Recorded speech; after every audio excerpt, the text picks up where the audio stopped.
సంగం ఘాట్ అన్నాం మనం. అసిర్ ఘాట్ ఇది. అసిర్ ఘాట్లో వచ్చినాం మనం. ఇది యమునా నది. మేము డైలీ వస్తాం కదా మేము. ఆ బస్సు అక్కడ ప్రయాగరాజ్ పోలేదు కదా, అక్కడ పోతే మనం ఇక్కడ వస్తుంటాం. అర్థమైందా?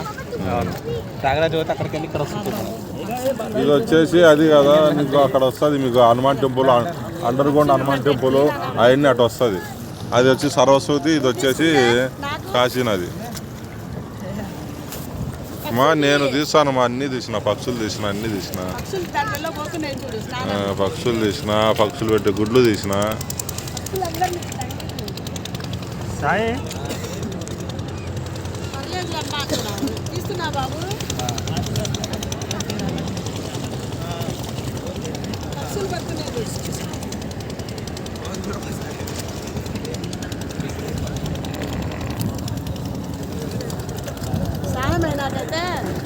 చెప్పు వినో, మనము ప్రయాగరాజ్ పోలేం కదా, అటు పోయినట్టే అక్కడ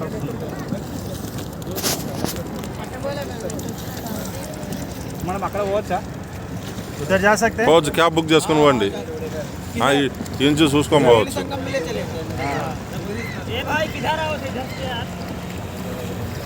వినోద్ అక్కడ స్నానం చేసి అడ్డే దిగిపోవచ్చు, అడ్డే దిగిపోవచ్చు. లాంగ్ అవుతుందేమో మళ్ళీ మీకు. అక్కడ నుంచి మళ్ళీ అక్కడ పోవాలంటే మళ్ళీ బోటుగా అక్కడ తిప్పుతాడా? దింపాడు.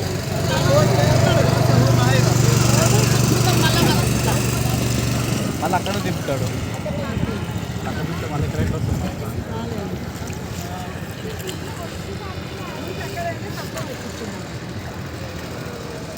అటు వచ్చే చుట్టూ ఆ బ్రిడ్జి నుంచి మళ్ళీ ఇటు సైడ్ వెనక్కి రావాలి, అసిర్ ఘాట్కు వచ్చే పాయింట్ దగ్గర మీ బస్ పాయింట్ ఎక్కడ ఉందో అటు పోవాలి.